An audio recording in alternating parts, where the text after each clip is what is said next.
Hey, what's up, everyone? This is Kristopher from the Ataris, and you are listening to The Loud Spot with Sebastian. Oh, no! Oh, boy! Here it comes! The motherfucking Loud Spot! That's right, you're listening to the almighty Hot Zone, doing the intro to the Loud Spot podcast. You're goddamn right! We're doing intros for podcasts now! And if you don't like it, you can suck the entire circumference of my Wayne Gretzky with the squeals and the drops! P1E goes on till it pops! Cannonball, don't trust a cop! Johnny Spotswood just don't know when to stop!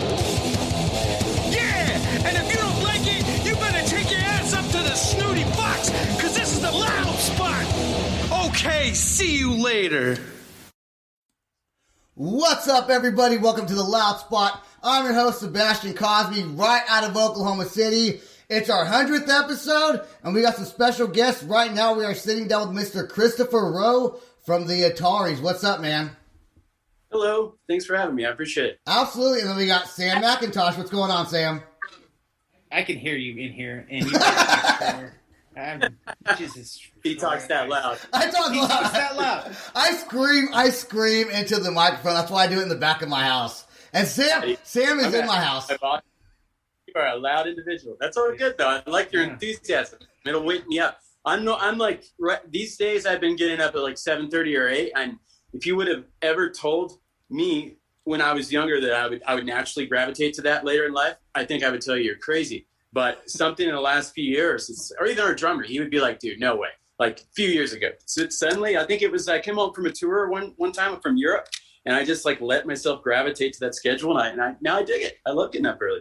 So I'm usually animated like you about like 9, 10, 11 until about noon. Then after lunch, I start to get that crash. And then I just listen to jazz and be chill with my French bulldog, that's her state of zen right there. That's like me right now. Yeah, well, Sebastian, on the other hand, he's up early in the morning, and then he's up. He takes a little nap about 7 o'clock-ish, or 6:30, 7 o'clock, and then I get Sebastian till about 1 a.m. Meanwhile, I'm exhausted, and he's wanting to do TikTok videos, and while I'm trying to, it's just not working. That's true. Yeah, I like your energy. You know, maybe it'll rev up. Well, thanks, man. It's that thing is, it's not even chemically induced. It's all natural. I don't even know where he gets this from. The natural. Do you drink coffee? I don't drink coffee. No. So if I drink coffee, I think I would like wine. Maybe Wine. He does have a. I don't drink coffee. I cannot drink coffee. I hate coffee. Yeah, I'm 7 years sober and I don't do anything. But I definitely, I'm naturally during the day very animated, and if you get me going, I tend to ramble. Like anybody who knows me, I tend to like tell long-winded stories about things that excite me. Normally like music or film or art or whatever. But I mean, when it comes to like normal me, I'm just like, eh. Yeah. Because you actually do artwork, don't you? You're an artist also? Like I draw to save my life. I couldn't make a stick figure, but I do all of the photography for all the band's records. Most of them. The Telling Astoria cover I didn't do because long story of that album cover is I took a photo for it and I didn't like it. So I drove 20 hours back to Oregon. I took it while I was on tour in Oregon, and I drove over to Astoria on the coast, like the border of Washington, Oregon. And when I drove back up there 2 months later, the water tower that stood there for like 80 years had finally been torn down because they deemed it unsafe. So that was literally so long Astoria, literally. And I was bummed. And so the actual art, the photo for that cover, I tried to find some photos of it, and I finally went to this little photo lab in the downtown of that little city, and some old man had taken pictures of it being demolished, and I was like, can I use those photos for the album? And he was like literally like 80 years old. He's so cute. I remember it. He's like, you mean to tell me you're going to put my photo on a record? And I'm like, yeah. Yep. And he like walked out of the conversation and walked back to the back of his shop, and I'm like, that was weird. Was this guy just like bailed? And then he came back out and he had a canister of film and he stuck it in my hand. He goes, here you go. And I was like, rad. So the coolest thing about that is like later, like a year later, I got a call. I got home from Europe and they said, hey, the record just went gold. I'm like, holy shit. And I remembered that I was like, oh my God, I just made a joke that I was going to send this guy a gold record, like out of the blue, if the record ever went well. I never thought it would. I was always being facetious. And when it did, I had his address of his photo lab, and I just sent him one. And I could just imagine this guy getting this package in the mail and open it up, and it has his photo behind the gold record. I bet he was super stoked. Like that was probably one of the, besides giving one to my great grandmother, who was like my whole life. That was like probably one of the coolest moments of that I remember that I can think about off the top of my head. Yeah, well, you're lucky you didn't go to the back and then say, okay, how much do I charge this guy? Yeah, that. It's just like comes back out 50,000 and you got yourself a deal. And you're like, dude, you know who I would never, I'd be the last person to ever say, you know who I am. That's like not me. But definitely, yeah, I would have been like, oh, okay. But no, he was just stoked. But I did the Blue Skies album cover and Is Forever, all the photography and a lot of the photography inside the records too. And I have an Instagram page of all my photography. If anybody wants to check it out, just Kristopher. I think it's Kristopher the Ataris with a K, or it's Kristopher Roe the Atari. I think it's just Kristopher the Ataris. Yeah, I don't even. But yes, that's where I post all my photography stuff. Is it hard? Is it hard to still be inspired to write music after writing music for such a long period of time? That doesn't bother me. I mean, I can kind of like add a post note to that it's hard to write during a pandemic and hard to write in a time where you're like, any time where you have to feel you have to force yourself to be inspired, just don't do it. I mean, like Stephen King wrote that book on writing, and he tries to say something like you should at least write a little every day, just to, like keep the brain going and keep, because obviously some of your writing will be bad. And if you just keep it going and you just keep writing something, that's better than nothing.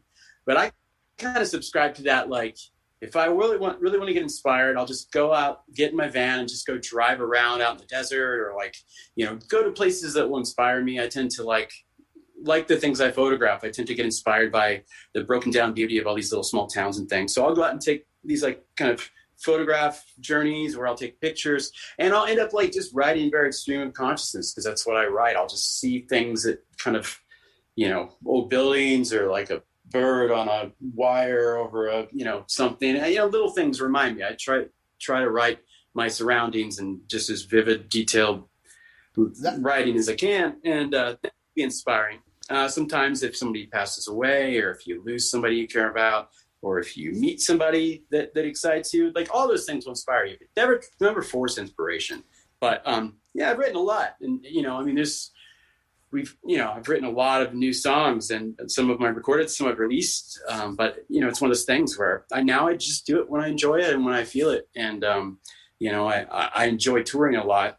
And I think the unfortunate part of that is, most bands in a normal time, most bands tour to make a living. And I think the one thing the pandemic has taught me is how to really make a living doing things other than touring, and also how to just stretch the money that I do make without touring. And and that'll make it easier for when we go back and tour to find time to really balance recording too. Because when you find you're recording yourself, you need money to do that. And a lot of people don't think about that. Like, put out a record. It's like, all right, you going to pay for it? I don't even, I'm pretty much a nomad. So when we record, it's like, I go to I demo myself and then I go to a proper studio with like old analog tape gear and record like actual real studio, which is like $500 a day. And that adds up, So, there's a lot of facets to it, but but to bring it back to what you said, I still get inspired a lot, or I wouldn't do it. I would never do it if my heart wasn't in it. Right. And I still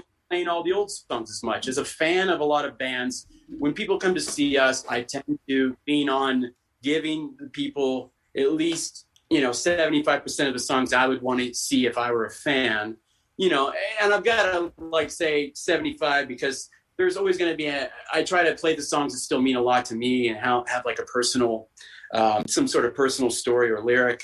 And I try to not play stuff that's too silly or novelty. And luckily there are only a few of those, but ultimately I'm still very proud of most of what I wrote. And I think it's saying a lot, being that we've had several records. So right. Yeah.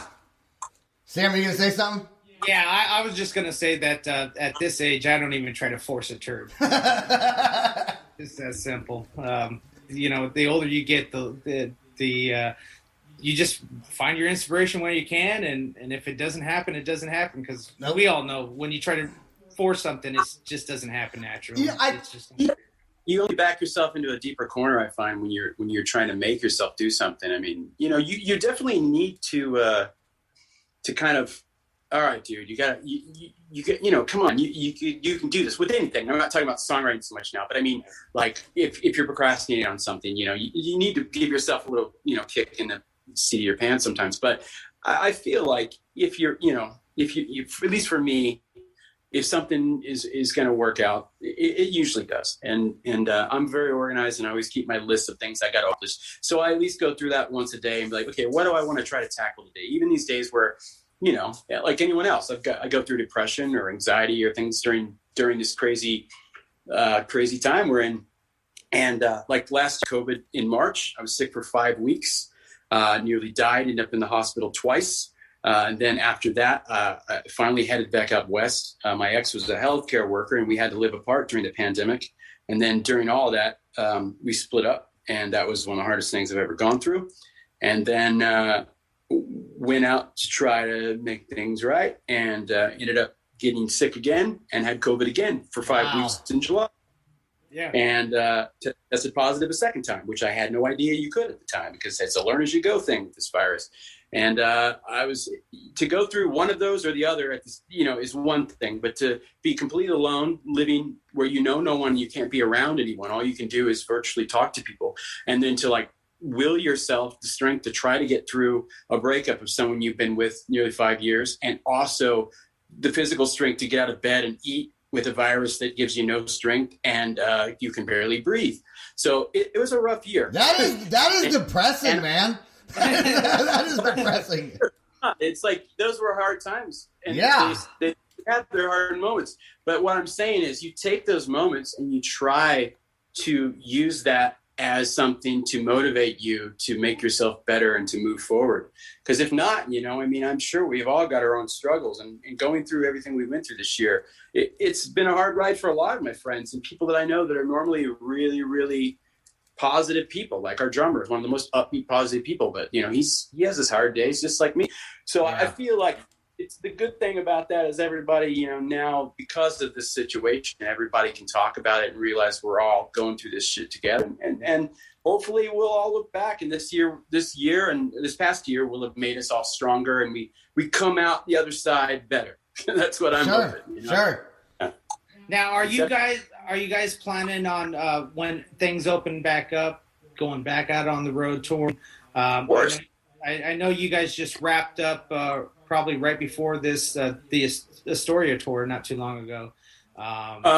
We did the last tour we did some shows with MXPX in February. Oh no, sorry. Yeah, so November 2019, and that was the last shows we played. Literally the last band show we played was like the week before Thanksgiving 2019 at House of Blues in Anaheim, California, and then that was it. And then we had some shows booked for March of 2020. I left my old place in LA, and I thought it would be perfectly normal. I got to Indiana, visit my mom before the tour started, got out there, pandemic happened, and the whole tour got canceled. Then I got stuck in Indiana with COVID, and the rest is history. But I've been the whole time like, all right, well, the minute it's safe again in the world, and I don't ever say we're getting back to normal, but it's the minute it gets back to a reality that's where we can safely have live music without putting our fans at risk or our band and people that are around us at risk. Right. Then I will be the one to be out there. But I'm definitely not going to be one of those people that are going to do it prematurely and go out there right now. Like I've seen some artists that do that. I mean, like, if that's the risk you want to take, but if you want to put people's lives at risk for that, then I think you're just ignorant and an entitled asshole. That's just my opinion. But I can't stand people.